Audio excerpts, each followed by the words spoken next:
Hello everybody, Tyranno here, and welcome back to our series looking at German tanks I would like to see added to War Thunder. This is part 3, so I'd recommend you go and watch the other episodes if you haven't already, where we looked at tanks like the VK3002D, the Panzer II Lux, Stug 4 and many more. The first tank we will be looking at today is one I first saw suggested by Kritiktanker 2349 in my first episode on German tanks. And that tank is the VK3001H, which is a German prototype heavy tank that was first developed in the late 1930s and would eventually lead to the Tiger I. First things first, there aren't many pictures of this vehicle, so I will be supplementing the few that I have with pictures of its depiction in World of Tanks, something I have had to do previously with the Japanese Type 5 Keiho. Secondly, the VK3001H is already in War Thunder in a fashion, as two of the chassis would be used to construct the Stuart Emil tank destroyers that are already in game. Development of the VK3001H was started by Henschel in September 1938, and was intended to be a continuation of work made in developing two other prototypes, the DW1 and DW2, short for Durchbruchswagen, which stands for Breakthrough Tank, and these were designed naturally as breakthrough or heavy tanks. The new VK3001 ended up resembling the Panzer IV in many ways, though of course you can see that interleaved wheels are used, something that would become more prominent on later German tanks like the Tiger I, though the ones on the VK3001 are much smaller than those seen on the later vehicle. You will also notice that in most of the pictures the VK3001 isn't fitted with a turret, instead being fitted with these large concrete rings, which are used to simulate the weight of the turret. Indeed, it seems that while the turrets were built and had their armaments installed, as can be seen in this example at Omaha Beach of all places, the turrets were never mated to the hulls, for reasons we will get into in a little bit. That said, the weights would have been known, if only from the tests they did with the extra weights attached, so I would suggest that this vehicle could still be added. After all, we do have the VK3002M in the regular tech tree, and when that was released there was some dispute on whether that version was actually built or not.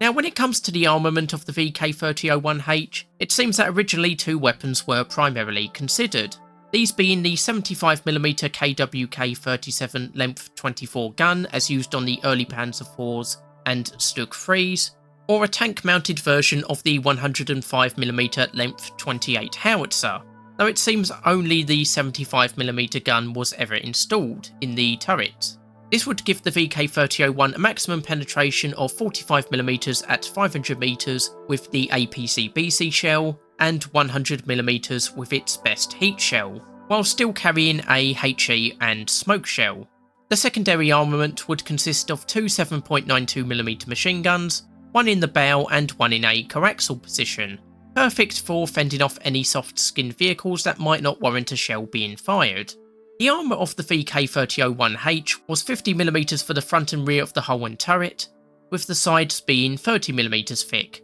while the roof of the superstructure was 25mm, the top of the hull 20mm, and the bottom of the tank being 35mm. This is a decent thickness, but is a bit of a far cry from the later Tiger I's 100mm frontal thickness, and while superior to the early Panzer IV's armour, the later models of that tank would equal the VK3001 at the front of the tank, though the VK would still be superior with its side and rear armour, and by having better all-round armour it can be protected from more angles, though of course the side armour is still a glaring vulnerability. The mobility of the VK3001 is somewhat hard to tell, as the 300 horsepower petrol engine is said by some sources to propel the 32-ton tank to a top speed of 35 km an hour or 21.7 miles per hour, while other sources state that it had a top speed of only 25 km an hour or 15.5 miles per hour, which is far slower than the later Tiger I,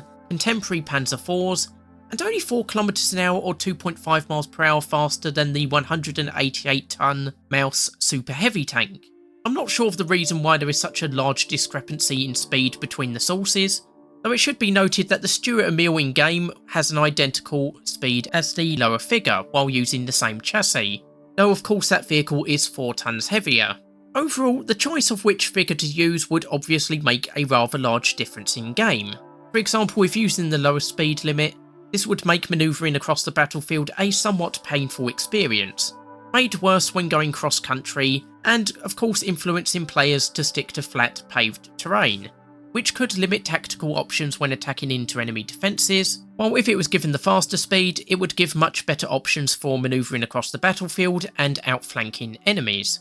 Moving on to the crew, the VK3001H was manned by a crew of 5, consisting of a driver and machine gunner in the hull, and the commander, gunner and loader in the turret. So all in all, a pretty standard crew complement as found on most German tanks, allowing for a good delegation of duties and limiting the chances of the tank being destroyed via a well-placed shell, knocking out all of the crew at once. Ultimately, while 4 prototype chassis would be produced by October 1941, the decision had been taken in May 1941 to abandon further development of the VK3001H, and instead resources were focused on the heavier VK3601H, the tank that would ultimately go on to become the Tiger I. Though, as I mentioned earlier, 2 of the chassis would be used to produce the Stuart Emil tank destroyers, giving them a second lease of life and allowing them to actually contribute to Germany's war effort. There was an attempt to keep the VK3001 relevant by rearming it, as Krupp, who were producing the turrets,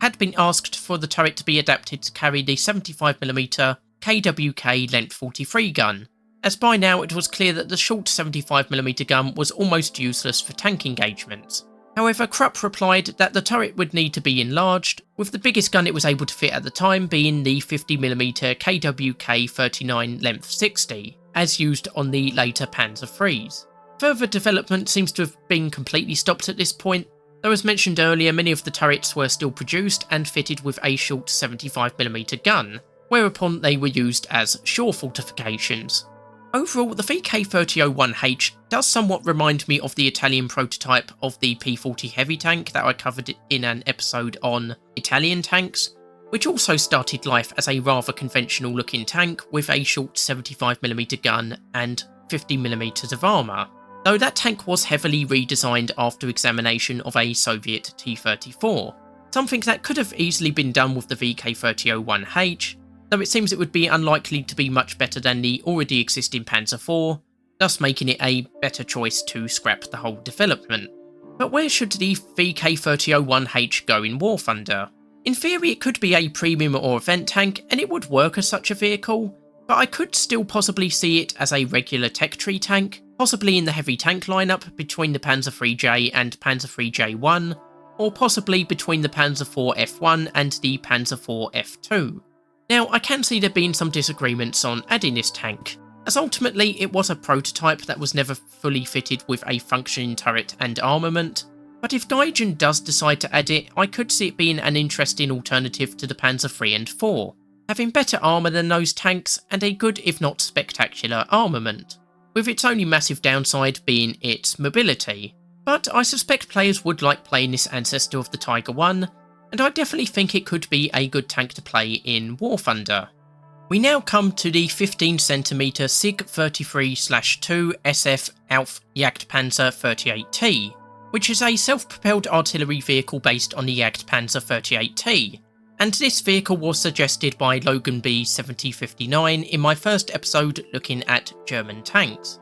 The main armament of this howitzer-armed Jagdpanzer 38T is the 15cm SIG 33, an infantry support weapon that is actually already in War Thunder, as the main armament of the Tier 1 15cm 33B SFL, also sometimes referred to as Bison, where it is capable of firing massive HE shells capable of penetrating 61mm of armour, and heat shells capable of penetrating 185mm of armour. While the heat shell is obviously very powerful, the HE shells have an explosive mass of 8.6 kilograms, more than even the KV2's HE shells, which only have an explosive filler of 5.83 kilograms, making the HE shells ridiculously powerful and capable of destroying most vehicles with only one hit. In addition to these two shells, a smoke shell could also be fired to aid in concealing teammates from the enemy, and destroy most vehicles with only one hit. The main downside of the new weapon, of course, is that compared to the 75mm Pak 39, The SiG-33's HE and H shells only have a muzzle velocity of 240 and 280 meters a second respectively, making it somewhat harder to aim this weapon, especially at long range. To compound issues, the PaK-39's reload rate is 7.67 seconds, while the SiG-33's is 14.43 seconds, double that of the PaK-39 and again marking a massive disadvantage, forcing the player to pick their shots extremely carefully, even more so than on the original Jagdpanzer 38T. Unfortunately, unlike the Jagdpanzer 38T, there is not a machine gun for anti-air defense, but this is unlikely to make a huge difference in how this vehicle is played. Moving on to the armour, the hull seems to be about the same as on the original Jagdpanzer 38T, at 60mm thick for the front and 20mm for the sides and rear, but the fighting compartment is now open-topped. According to my main source, this superstructure was the same thickness as the regular Jagdpanzer 38T, though the central firing point and the rear of the vehicle is a weakness, allowing even machine gun fire to cause damage, and of course the lack of a roof is also an issue against enemy aircraft. This change in armour will make the crew more vulnerable to enemy aircraft and flanking enemies, though the threat is less than on other open-topped vehicles due to the partial cover. Mobility is slower than on the regular Jagdpanzer 38T, as although it uses the same 158 horsepower Praga petrol engine, it now only has a top speed of 32 km an hour, or just under 20 miles per hour, compared to the Jagdpanzer 38T's 42 km an hour, or 26 miles per hour. This might be down to the increased weight, with the howitzer-armed 38T now weighing in at 16.5 tonnes, compared to the regular 38T's 15.5 tonnes. This slower speed will make using this vehicle a bit more difficult, as flanking manoeuvres across the map are now less feasible, forcing players to be a bit more careful with their strategies. Lastly, the crew complement is 4, consisting of a driver in the hull and the gunner, loader and commander in the fighting compartment. I should point out here there is a bit of dispute on whether the SiG-33 armed Jagdpanzer was actually produced in large numbers, or only as a single prototype, as some written sources do state that around 30 were produced, while there is only photographic evidence for the one vehicle. I suspect that maybe 30 were ordered, but with the deteriorating situation towards the end of the war, this probably never went ahead. Or perhaps the hulls or other components were produced, but were never fitted out with the howitzer and so were scrapped or converted into something more usable, though this is only my personal feelings and I don't actually have any confirmation on this. As for where the SiG-33 armed Jagdpanzer should go in War Thunder, I would suggest having it as a premium or event vehicle, though if added to the regular tech tree I would place it at tier 1 at around battle rating 2.0, perhaps between the Panzer 38T and the Stug 3A. I would suggest this placement as it has very good hull armour, necessitating it to be a higher battle rating than the Bison, while it would still have a weakness in the form of the open-topped fighting compartment, while its main weapon will be a massive threat to enemies, even in up-tier matches. Overall, I think this would be a decent little self-propelled artillery vehicle, and I would like to see more variants of the Jagdpanzer 38T added to War Thunder, so hopefully this vehicle can be added at some point in the future. We now come to the Hummel, or Hummel, which is German for Bumblebee, and it is a German self-propelled gun that shares the same chassis and hull as the already in-game Nashorn tank destroyer. The armament of the Hummel is the 15cm SFH-18, which is the same calibre as the SiG-33 on the previous vehicle, but much bigger and uses 2-piece ammunition, or in later examples a shell and bagged charges. There are quite a few different shells that can be fired, with the most obvious one being the HE shell, which has an explosive mass of 5.65 kilograms, less than the previous vehicle but still comparable to the HE shell used by the KV-2. In addition to the HE shell, the Hummel could also fire an anti-concrete shell, which has an explosive mass of 3.25 kilograms, a heat shell with about 160mm of penetration, a HE Sabo shell, which has a sub-caliber of 12.8cm and an explosive mass of 4.1 kilograms, a rocket-assisted HE shell, a smoke shell, and some sort of Sabo APHE shell with a sub-caliber of 12.7cm and a penetration of 130mm at a 30-degree angle at 1000 meters, and its explosive mass is 4.05 kilograms. So as you can see, you would have a great selection of shells for basically almost any kind of situation. Though some of these shells were prototypes, and others like the HE Sabo shell might not have much of a role, so might not be added to War Thunder. Unfortunately, due to the Hummel's limited shell carrying capacity of only 18 shells, you might have to make a decision on only carrying 1 or 2 types of shells, as otherwise you might have 4 or so of each shell, which would be a bit of an issue if it turns out you suddenly need a lot more of one type of shell, and are carrying about 4 other types of shells that have much less use. The fire rate of the Hummel could also be a bit of a disadvantage compared to other tank destroyer vehicles, as the fire rate seems to be 4 to 6 shots a minute, or a shot every 15 seconds to 10 seconds. Though again, this isn't a ridiculously slow fire rate, but of course this is something that will have to be taken into account. Lastly, the Hummel did have a 7.92mm machine gun, which can be used for personal defence and anti-air work.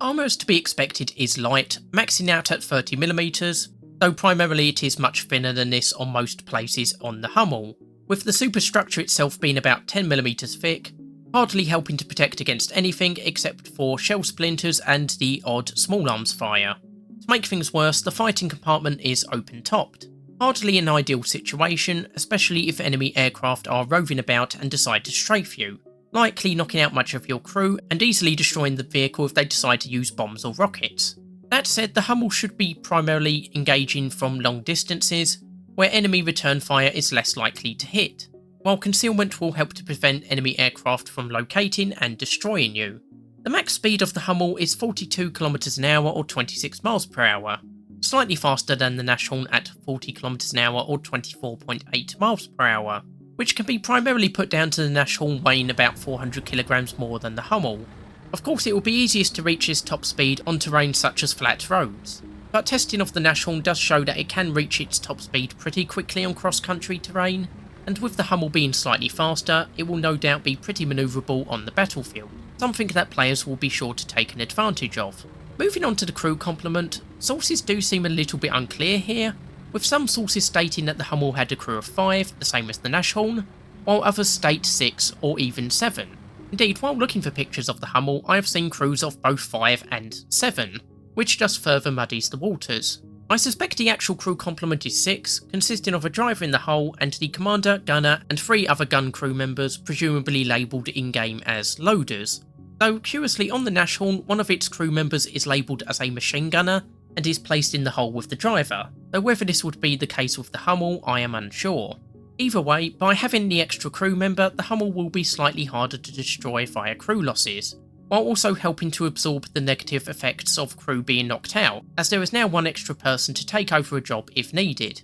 Overall, the Hummel was a pretty successful SPG, and was even used by some nations in the post-war period, though these seem to have been withdrawn from service by the mid-1950s. So where and how should the Hummel be introduced to War Thunder? Personally, I would like to see it added to the regular German tech tree, as with its Heat and Sabo APHE shell, it will have good penetration characteristics against enemy tanks, if not quite as good as a regular tank destroyer. I would probably suggest placing it either as a folded vehicle with the Nashorn, or between the Dicker Max and the 8.8cm Flak 37 SFL, probably at a battle rating of 4.0. Here it would do pretty well against enemy tanks with its mix of HE, AP and heat shells, while not being so overpowered due to its small shell carrying capacity, its general vulnerability to enemies and low muzzle velocity with some of its shells. Overall, I think it would be a good first step towards introducing more artillery vehicles to War Thunder, as players can experiment with long-range shooting with its HE shells, while still being able to use it as a pure tank destroyer, and I think it would be a fun vehicle to use in general. So that's it for this week's episode looking at German tanks. I'd like to hear your views on these vehicles as well as any other German vehicles you would like me to cover. I look forward to reading your comments below. So I hope you've enjoyed the video, hopefully you'll join me for future episodes. I've been Tyranno, and I'll see you next time.